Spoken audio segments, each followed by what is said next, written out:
Assalamualaikum warahmatullahi taala wabarakatuh. Baik, di sini saya akan mempresentasikan salah satu materi mengenai akhlak terpuji. Presentasi ini dibuat untuk memenuhi tugas mata kuliah ICT atau TIK, yaitu mengaplikasikan dan mempresentasikan penggunaan dari Microsoft PowerPoint. Sebelumnya, kepada yang terhormat Bapak Galih STM.Com selaku dosen pengampu mata kuliah ICT atau TIK. Sebelum lebih lanjut, alangkah baiknya saya memperkenalkan diri saya terlebih dahulu. Nama saya Febriliana Nur Soleha dari Universitas Islam Nusantara atau lebih lumrahnya lagi Uninus. Baik, sebelum masuk ke materi, ada beberapa poin yang akan saya sampaikan yang nantinya akan dibahas di slide-slide selanjutnya.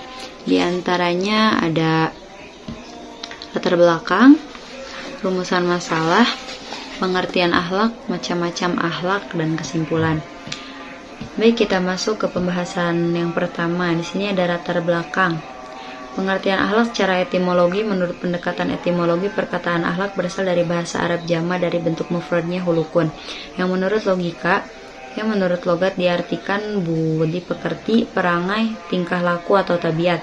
Kalimat tersebut mengandung segi-segi persesuaian dengan perkataan khulqun yang berarti kejadian serta erat hubungan, khaliq yang berarti pencipta, dan makhluk yang berarti yang diciptakan. Pengertian akhlak adalah kebiasaan, kehendak itu bila membiasakan sesuatu maka kebiasaannya itu tersebut disebut akhlak. Dari pemahaman akhlak adalah seseorang yang mengerti benar akan kebiasaan perilaku yang diamalkan dalam pergaulan semata-semata taat kepada Allah dan tunduk kepadanya. Oleh karena itu, seseorang yang sudah memahami akhlak maka dalam bertingkah laku akan timbul dari hasil perpaduan antara hati nurani, pikiran, perasaan, bawaan, dan kebiasaan dan yang menyatu, membentuk suatu kesatuan tindakan akhlak yang hayati dan kenyataan hidup keseharian. Baik, kita masuk ke rumusan masalah. 1. Apa pengertian dari akhlak? 2. Apa saja macam-macam dari akhlak terpuji? 3. Bagaimana penerapannya dalam kehidupan sehari-hari? Kita masuk ke pembahasan kedua, ada pengertian akhlak. Di terjemahan dari kitab Isubtoli Biridul Akhlaki Bibayani Makarimil Akhlaki, akhlak adalah sifat-sifat dan perangai yang diumpamakan pada manusia sebagai gambaran batin yang bersifat maknawi dan rohani, di mana dengan gambaran itulah manusia dibangkitkan di saat hakikat segala sesuatu tampak di hari kiamat nanti. Akhlak adalah kata jama dari huluk yang kalau dihubungkan dengan manusia, kata huluk lawan kata dari khaliq. Perilaku dan tabiat manusia baik yang terpuji maupun yang tercela disebut dengan akhlak. Akhlak merupakan etika perilaku manusia terhadap manusia lain, perilaku manusia dengan Allah Subhanahu wa taala maupun perilaku manusia terhadap lingkungan hidup. Segala macam perilaku atau perbuatan baik yang tampak dan kehidupan sehari-hari disebut akhlakul karimah atau akhlakul mahmudah. Acuannya adalah Al-Quran dan Al-Hadis serta berlaku universal. Baik, kita masuk ke pembahasan ketiga, yaitu macam-macam akhlak. Akhlakul karimah atau sifat-sifat terpuji. Ini banyak macamnya, diantaranya adalah husnuzon, gigih, berinisiatif, rela berkorban, tata krama terhadap makhluk Allah, adil, ridho, amal soleh, sabar, tawakal, qanaah, bijaksana, percaya diri, dan masih banyak lagi. Ada husnuzon. Husnuzon adalah berprasangka baik atau disebut juga positive thinking. Lawan dari kata ini adalah suuzon yang berarti berprasangka buruk ataupun negative thinking. Gigih atau kerja keras serta optimis termasuk di antara akhlak mulia yang percaya akan hasil positif dalam segala usaha. Berinisiatif adalah perilaku yang terpuji karena sifat tersebut berarti mampu berprakarsa melakukan kegiatan yang positif serta menghindarkan sikap terburu-buru bertindak ke dalam situasi sulit, bertindak dengan kesadaran sendiri tanpa menunggu perintah dan selalu menggunakan nalar ketika bertindak di dalam berbagai situasi guna kepentingan masyarakat. Rela berkorban artinya rela mengorbankan apa yang kita miliki demi sesuatu atau demi seseorang. Semua ini apabila dengan maksud atau dilandasi niat dan tujuan yang baik. Ada juga tata krama terhadap sesama makhluk Allah. Ini sangat dianjurkan kepada makhluk Allah karena ini adalah salah satu anjuran Allah kepada hambanya. Adil dalam bahasa Arab dikelompokkan menjadi dua, yaitu kata al-adl dan al-idl. Al-adl adalah keadilan yang ukurannya didasarkan kalbu atau rasio, sedangkan al-idl adalah keadilan yang dapat diukur secara fisik dan dapat dirasakan oleh panca indera serta hitungan atau timbangan. Ridho adalah sukarela dan senang. Konsep ridho kepada Allah mengajarkan manusia untuk menerima secara sukarela terhadap sesuatu yang terjadi pada diri kita. Ada juga amal saleh, adalah perbuatan lahir maupun batin yang berkaitan pada hal positif atau bermanfaat. Ada sabar, sabar juga adalah tahan terhadap setiap penderitaan atau yang tidak disenangi dengan sikap ridho dan menyerahkan diri sepenuhnya kepada Allah Subhanahu wa taala. Ada tawakal, tawakal adalah berserah diri sepenuhnya kepada Allah dalam menghadapi atau menunggu hasil dari suatu pekerjaan. Qanaah, qanaah adalah merasa cukup dengan apa yang dimiliki, ngalap cukup kanu aya ya. Dan menjauhkan diri dari sifat ketidakpuasan, serakah atau kekurangan. Bijaksana adalah suatu sikap yang perbuatan seseorang yang dilakukan dengan sehari-hari dengan cara hati-hati dan penuh kearifan terhadap suatu permasalahan yang terjadi, baik itu terjadi pada dirinya sendiri ataupun pada orang lain. Percaya diri adalah keadaan yang memastikan akan kemampuan seseorang di dalam melakukan suatu pekerjaan karena ia merasa memiliki kelebihan, baik itu kelebihan postur tubuh, keturunan, status sosial, pekerjaan, atau pendidikan. Baik, kita masuk ke pembahasan macam-macam akhlak terpuji. Di antaranya adalah akhlak kepada Sang Pencipta. Salah satu perilaku atau tindakan yang mendasari akhlak kepada Pencipta adalah taubat. Taubat secara bahasa berarti kembali pada kebenaran. Secara istilah adalah meninggalkan sifat dan kelakuan yang tidak baik. Salah satu dosa dengan penuh penyesalan dan berniat serta berusaha untuk tidak mengulangi kesalahan yang serupa. Dengan kata lain, taubat mengandung arti kembali kepada sikap, perbuatan atau pendirian yang baik dan beserta menyesali perbuatan dosa yang sudah terlanjur dikerjakan. Menurut Ibnu Katsir, taubat adalah tobat, menjauhkan diri dari perbuatan dosa dan menyesali atas dosa yang pernah dilakukan pada masa lalu serta yakin tidak akan melakukan kesalahan yang sama pada masa mendatang. Menurut Al-Jurjani, tobat adalah kembali pada Allah dengan melepaskan segala keterikatan hati dari perbuatan dosa dan melaksanakan segala kewajiban kepada Allah. Menurut Hamka, tobat adalah kembali ke jalan yang benar setelah menempuh jalan yang sesat dan tidak tentu ujungnya. Kedua, akhlak terhadap sesama. Setelah mencermati kondisi realistis sosial, tentunya tidak terlepas berbicara masalah kehidupan.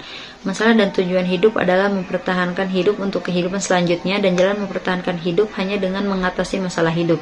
Kehidupan sendiri tidak pernah mengatasi hak ataupun kemerdekaan seseorang untuk bebas berekspresi, berkarya. Kehidupan adalah saling berketergantungan antara sesama makhluk, dan dalam kehidupan pula kita tidak terlepas dari norma-norma agama, karena dengan norma hidup kita akan jauh lebih memahami apa itu akhlak. Dalam hal ini adalah akhlak antara sesama manusia dan makhluk lainnya.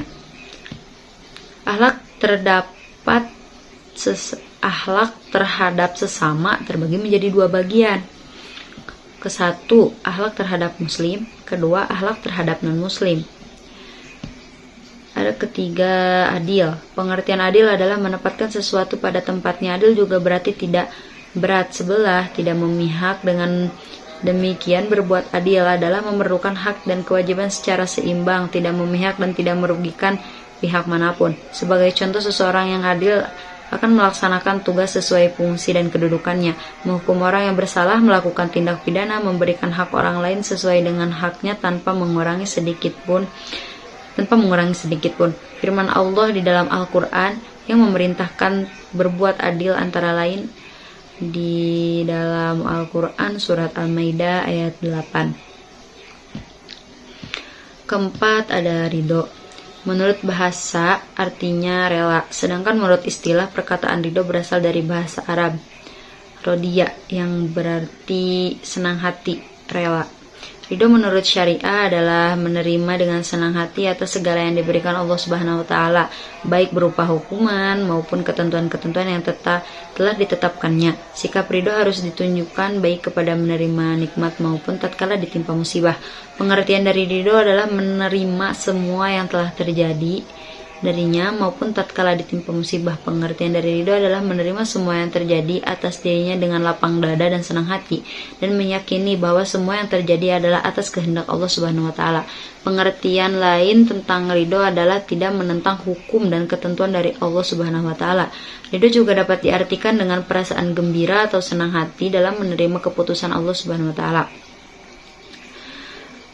Orang yang berperilaku ridho juga akan tabah dan sabar dalam menerima cobaan atau musibah yang menimpanya.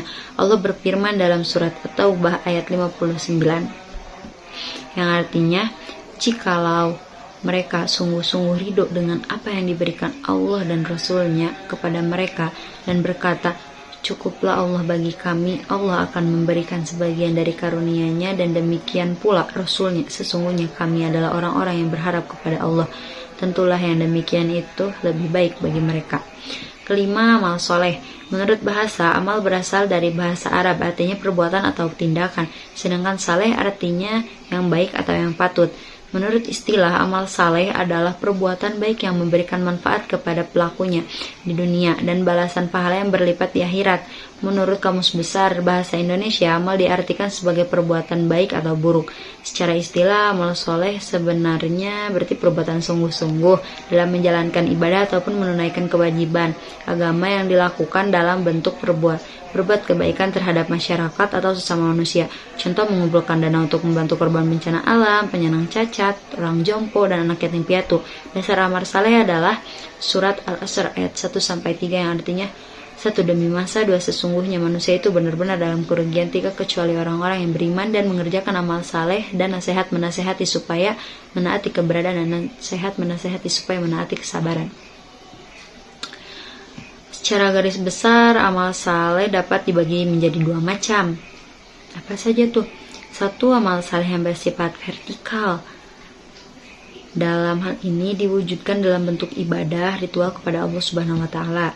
Yang kedua, amal saleh yang bersifat horizontal, yakni sebagai bentuk aktivitas sosial kemasyarakatan, bentuk politik yang diniati untuk bekal kehidupan alam akhirat.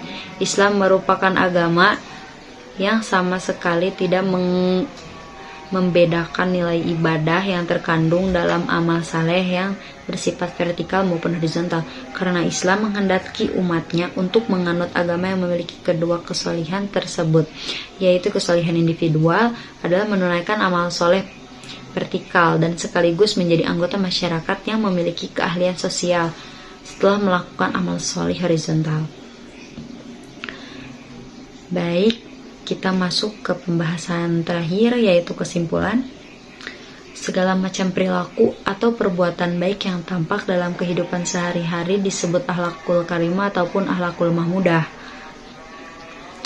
Akhlakul karimah atau sifat-sifat terpuji ini banyak macamnya, diantaranya adalah husnuzon, gigih, berinisiatif, rela berkorban, tata krama terhadap makhluk Allah, adil, ridho, amal soleh, sabar, tawakal, qanaah, bijaksana, percaya diri, dan masih banyak lagi.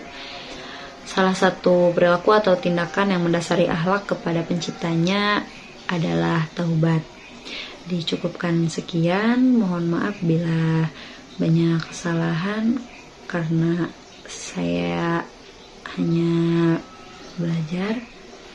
Sini saya hanya baru belajar. Jadi cukupkan sekian. Wassalamualaikum warahmatullahi wabarakatuh.